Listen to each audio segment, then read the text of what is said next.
আছে। আর আপনি কি ওনাকে বিয়ে করতে চান আগে এটা বলেন, যদি বিয়ে করতে চায় সাকিব? বিয়ে তো আর মুখের কথা না যে উনি যদি চায়, আমি বলেছি উনি যদি চায় আপনি কি বিয়ে করবেন? হ্যাঁ অবশ্যই। মা হতে পারবেন না? আসলে কি ভালোবাসার কাছে না কোনো কিছু মানে কি বলবো। আচ্ছা আমরা এই প্রসঙ্গটা শুনেছি যে আপনার যে ইকরা ছিল ও মা হতে পারবে না, ধরেন আপনার স্ত্রী ও হলো বা আরেকজন তো হবে, সাকিব একা থাকবে না, কোনো না পৃথিবীর কোনো কিছুই খালি থাকে না, কিছু না কিছু দিয়ে হলেও ভরাট হয়, আপনার যে ভরার জায়গা চলে আসবে সে কি মা হতে পারবে? ইকরাই মা হয়ে যাবে খুব রিসেন্ট। তাই ইকরা আমাকে মেসেজ দিয়ে জানাইছে যে আমি তোমার মা হতে যাচ্ছি।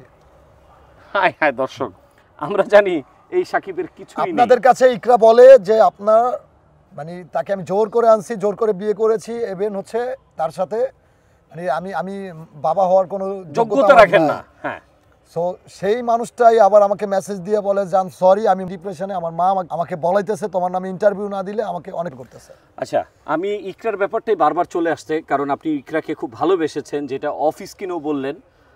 আপনি শিখাকেও ভালোবেসেছিলেন কি এতটা? শিখার সাথে তো আমার রিলেশন করে বিয়ে হয়নি। ওর ব্যাপারটা যে বললেন, ও কিন্তু কিছুক্ষণ আগেও বলেছে যে সাকিব যদি আমাকে বিয়ে না করে, কিভাবে ওকে ম্যানেজ করলেন, কি বলে বুঝাইলেন? শুনি নাই তো।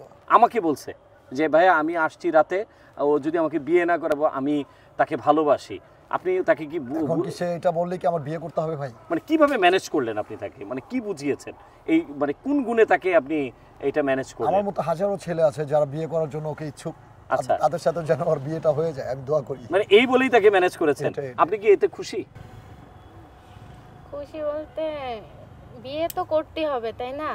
আচ্ছা কিন্তু সাকিব যেহেতু রাজি হয়নি তাহলে এখানে তো আর কিছু করার নেই, জোর করে তো কোনো কিছু সম্ভব না। শোনেন আমি একটা কথা বলি ভাই, হ্যাঁ এরকম হাজারো ইকরা আমি যদি একদিন বলি হ্যাঁ হ্যাঁ যে একদিন সবাই হচ্ছে প্রস্তুত হও, হ্যাঁ হ্যাঁ চলে আসবে, চলে আসবে একদিন আপনাদেরকে রেকর্ড করে দেখাবো। হ্যাঁ হ্যাঁ ইকরা কি ক্ষতিটা কি লসটা করলা? আচ্ছা তোমার কাছে আমার বারবার আসতে হয়, তুমি এত দূর থেকে যে চলে আসলা এই ঢাকা শহরে সাকিবের সাথে দেখা করতে, তো তোমার কি গ্রামে কোনো সমস্যা হবে না? না গ্রামে সমস্যা উঠতে হবে পারবা না। গ্রামে? হ্যাঁ পারবো। সাকিব তো এখন তোমাকে মানে বুঝিয়ে সুঝিয়ে পাঠিয়ে দিল, এখন তো এই ভিডিও ভাইরাল হবে। আচ্ছা ইকরাকে কি বলবা একটু বলো ইকরার উদ্দেশ্যে, কারণ এত ভালো মনের একটা মানুষ, ইকরাকে কি বলতে চাও তুমি?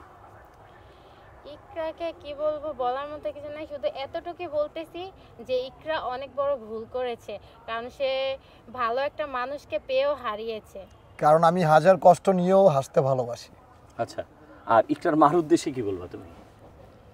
ইকরার মার উদ্দেশ্যে বলবো, আসলে এই পৃথিবীতে কিছু কিছু নারী আছে যারা মারজাত, তাদের জন্যই সংসারগুলো নষ্ট হচ্ছে, কারণ তারা যদি সন্তানদেরকে উস্কানি না দেয় তারা কখনো খারাপ পথটা বেছে নেয় না, তো তাদের জন্যই মানে ভালো ভালো সংসারগুলো ভেঙে যাচ্ছে।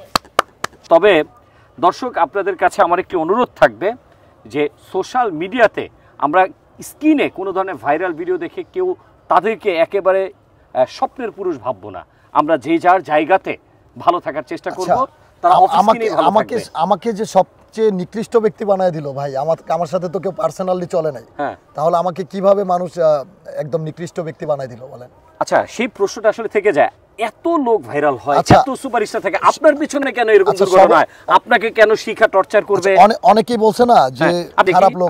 আচ্ছা দেখেন তো আমার হাতে কোথাও কোনো কাটা ছেঁড়া দাগ আছে? না না, আমরা যতটুকু জানি যে নায়ক শাকিব খান, নায়ক অরিজিনাল যে শাকিব খান, আপনি তো 2 নাম্বার মানে জুনিয়র, উনি স্কিনে কোনো ধরনের আমরা শুনছি কোনো ধরনের একটা দাগ নেই।